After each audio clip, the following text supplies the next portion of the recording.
Welcome to MMA Fancast. My name's Luke Payson, and I am honored to have a guest on the show, James Lledo, back on the show. James, welcome back. Yeah, thank you so much for having me. It's always great. I said that you're an often guest on the show because you've taken the time out of your busy schedule to come on before your amateur MMA fight and then your fight after that, as well as before and after. So it's just been great. You were on the show just a couple months ago talking about your impressive win against Ken Burgh. Really a great matchup between two great up-and-coming competitors. You won a very decisive victory against him. And it was a matchup of striking and grappling, very much a fight of the year contender, just a lot of excitement. You're back on the show to talk about the upcoming July 15th Brawl in the Burgh, 17 for 247 Fighting Championships. How excited are you about this upcoming fight? What led you to jump back in there? There's not even a gap in the 247 shows. You know, you fought in April, their next fight is in July, and you're going back-to-back cards for that. Well, I mean, I can only fight in the summer with wrestling, and I mean, I love to fight. And I actually wanted to fight in between this one and the last one, but Hunter told me I couldn't because of the 45-day clause. Okay. With like I couldn't fight I couldn't compete 45 days before this, so I couldn't do that. And I tried to get on Art of War in June 23rd, but yeah, I just love the fight. So this was another opportunity for me, and I jumped on it. I love that mindset that you have. Obviously, for people who don't know, you're a wrestler for Pitt University, and so clearly you can only fight outside of those regulations and restrictions. I believe, am I right to say that you have 2 more years of wrestling eligibility left? Or is it 1? Okay, 2. I thought it was because of the COVID years. It's 2. Yeah, I have 2. It's 2. Yeah, I remember talking about that. Yeah. So speaking of 2, you're 2-0. You've been really matched up against great opponents both times. A very impressive fight against Ken Burgh. And this will officially be the last time in the state of Pennsylvania where you will be fighting under novice amateur rule set. The next time out, because it requires 3 amateur fights in the state of Pennsylvania in order to go advanced amateur. Next time out, it'll be longer rounds and more of a rule set. So what do you want to do in your last ever? And obviously, if you had fought between April and July, that would have been your last novice amateur as well. So what do you want to kind of do or show or prove or display in your last novice amateur before you bump up to the more larger rule set in advanced amateur?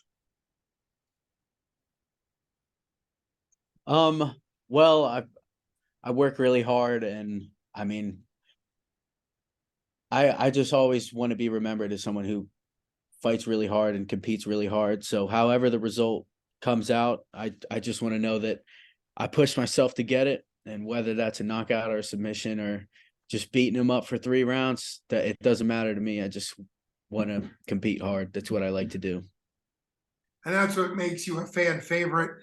That and the fact that you train out of Stout Pittsburgh, which in the Pittsburgh area is a huge gym. A lot of excitement about any fighter coming out of Stout or the other big gyms in the Pittsburgh area.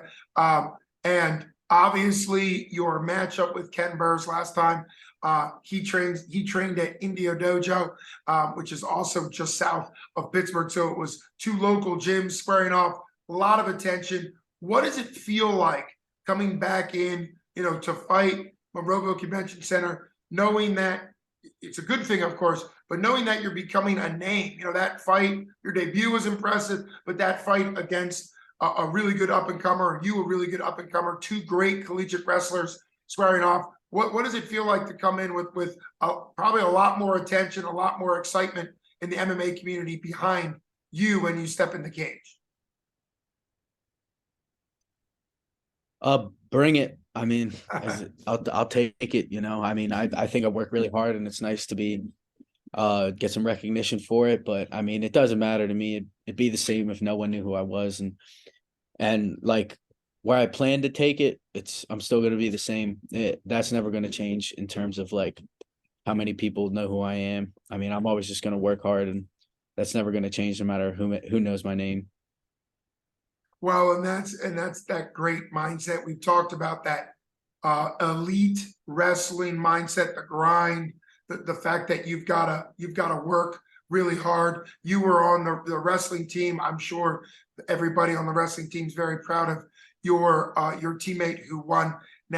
Nico, I believe, won a national championship.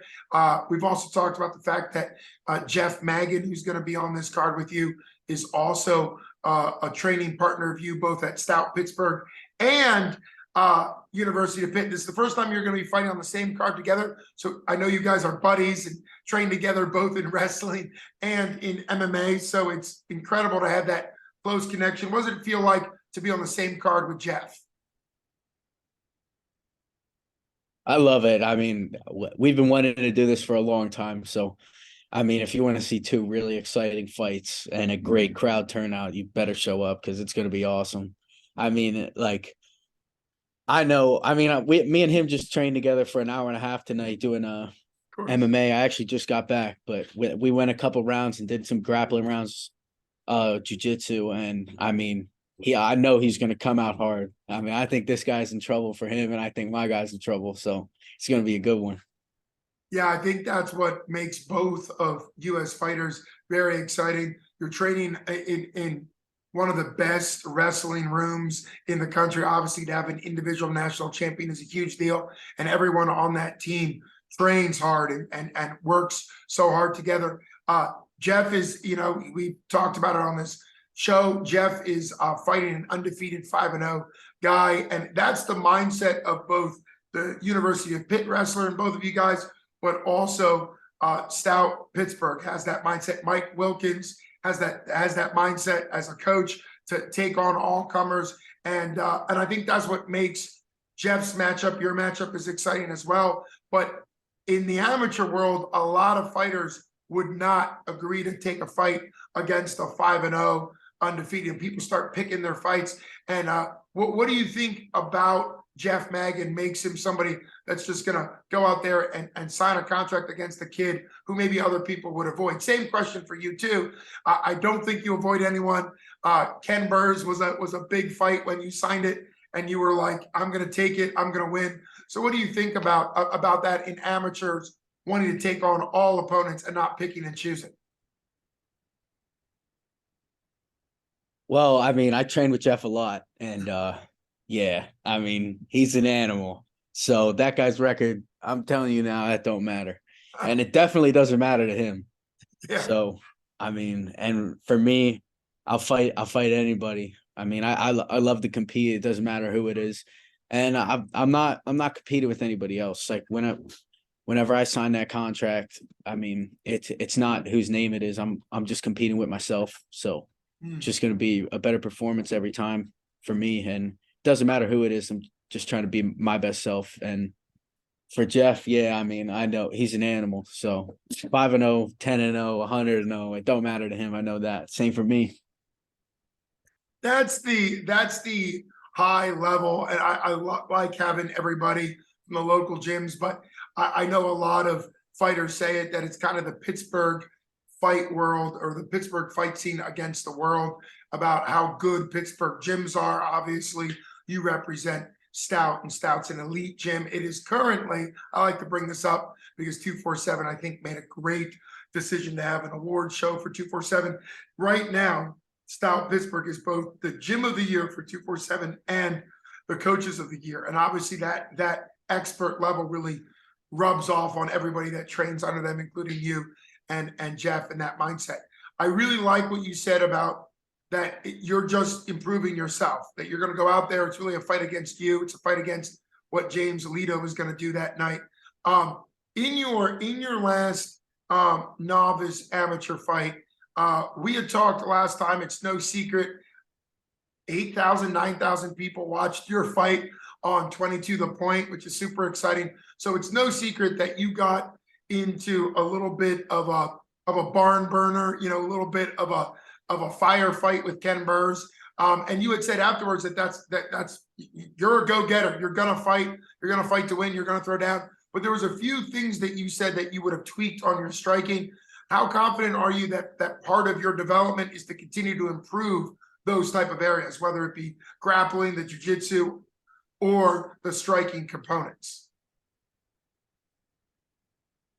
I mean, I know I've been improving all around. I was just in Philadelphia for the past Oh, 3 weeks, and I was working with my buddy Bill Algeo, who's in the UFC, sure. and he's killing it there right now. And for 3 weeks, he was helping me out and just like helping me sharpen my tools. Him and Anthony Dill, both at Algeo MMA and kickboxing, and they've been helping me a ton.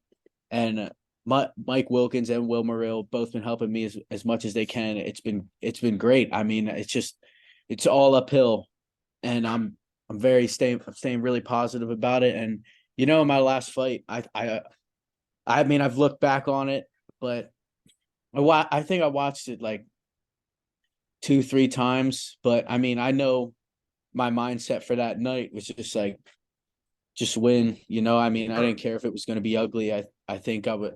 I mean, it's definitely an ugly win. I mean, I know it was fun to watch, but I personally think I could have done a lot better, especially in the striking department, just like leaving myself open like that. And I mean, I was fighting pretty emotional, but I think this time around I'm going to be cool, calm, collected, and sharp, most importantly. Well, yeah, everything that you were dealing with in that last fight makes perfect sense. And I don't think it was sloppy in the sense, I think it was a very entertaining style, but obviously there were things that you could improve technically. Let's talk a little bit about Coach Bill Algeo. I got to see him years ago. I was doing Fighting Stance Media YouTube channel before I did this one. Back in Allentown, he was fighting for USKA kickboxing, and he's now in the UFC doing incredibly well, but he's known as a kickboxer. He's taken pro kickboxing fights. I think he had a title under USKA, probably, I believe so. So how do you know him, and what was it like training with him? Talk to me a little bit more about Bill Algeo. I believe his gym is in King of Prussia, Pennsylvania, a great location there on the East Coast. Yeah, so my dad lives in King of Prussia, and my cousin, his name's Guy. So, but him and Bill went to Penn State together, and another connection that's unrelated is him and Will Murill, Bill and Will both boxed at Penn State together. But I didn't know that until after I met Bill, and Will told me after I came back and told him all about it. But my cousin Guy and Bill were buddies at Penn State. And my cousin Guy texted me and was like, "Hey, I saw you're getting into MMA. I know this guy who's in the UFC. It's his gym. Here's his number. I'm going to tell him to text you." And then we got connected, and I've been going down there. I love his gym. It's a great environment, and they're a huge help. And I mean, I love it there. It's awesome. They're great guys, and it's great training. Yeah, I mean that's wonderful. The connections through any way you can to get kind of that added experience. Bill, for people that don't know, he's a incredibly entertaining fighter. I've enjoyed watching. I think I saw some of his MMA fights, but I know I saw him in kickboxing. So really exciting. And I'm sure I don't even have to ask this, but I'll ask it anyhow. I'm sure you were training pro style rules with Bill Algeo. It's not like he's gonna restrict what you were training. So what's it like to be training the MMA rule set of pro, knowing that hopefully at some point you're 21 years old, you've got 2 more years left in wrestling, you're building up your amateur career, but at some point I would assume pro could be in your future, would be in your future. So what's it like sharpening tools that you will be using at some point in the future from a guy who's already, and Mike Wilkins obviously already qualifies because he was a high-level pro, but from a guy who's training and teaching you skill sets that are for down the road? Oh, I mean, it's amazing. Bill has a great mind and a great fight IQ. And even when like we do this thing called sprilling, it's just half sparring, half drilling, and it's like a slow pace, but it's like we're not hitting each other hard, but it's like we're just flowing, and it's good. And I'll make a mistake or something, or like I'll do something like that probably wouldn't work super effectively, and he'll point it out and he'll tell me and he'll help me. Like, just for example, like I would throw a combo, but I would leave my head open after I was done throwing the combo, and he helped me. He was like, like maybe throw a jab and slip, or throw your combo and pull and throw something else and get out of the way. And even that, just that one little tip, like that's been helping me in sparring since then. And he's a great mind to have. And Mike's awesome. He has a great jujitsu mind. And I mean, even tomorrow morning, me and Jeff are going down. On Wednesdays we do 9:30, and he just shows us MMA jujitsu, like really good stuff. And I mean, it helps a lot. And we started it. We're going strong. Mike's a great mind, and he knows a lot about jujitsu, and he's been helping us a ton. It's been great. So, I mean, they're great help and great coaches. Yeah, I mean, that's what's so great. I think your mindset and Jeff Magan's mindset as far as being that elite high-level wrestling at D1 level, I think you see that where you want to soak up the skill sets. BJJ for MMA is different than a pure BJJ and a gi, obviously, and it makes perfect sense that you're working with Mike Wilkins in an environment that works for MMA. He was a super high-level black belt, now super high-level MMA guy who fought for Bellator and a whole bunch of other things. So it's just exciting to see what you and everybody out of Stout Pittsburgh is really bringing to the table. This card, you've already said people need to get tickets. I encourage people to buy tickets from you. Really, Monroeville Convention Center is going to be a great location, great event, and just be absolutely packed with the fact that the whole card is just slammed. So I really appreciate you coming on. I can't wait to continue to watch your development. Obviously, it was an honor for me to be able to interview you after your win, given the emotions you were fighting under with the recent passing of your mother, and just how vulnerable you were, and how emotional, and how dedicated you are to competition, improving yourself, and going out there and showing that you can compete even under some of the least ideal circumstances. So that's a real. Not only was it an incredibly entertaining fight, it's a real moment in your career to have fought through that. So it's really always been an honor to call your fights as well as share the cage after you're finished punching. I don't want to be in there when you're punching, but I'll share the cage with you after you're finished punching. So always fun having you on the show. Thank you so much for having me again. It's been great. You got it, brother. Everybody needs to get their tickets from the fighters, from the gyms, and from 247fighting.com. Thanks so much, buddy. You've been listening to Luke Payson from MMA Fancast, who's been talking to James Lledo. Thanks so much, bud. You got it. Take care.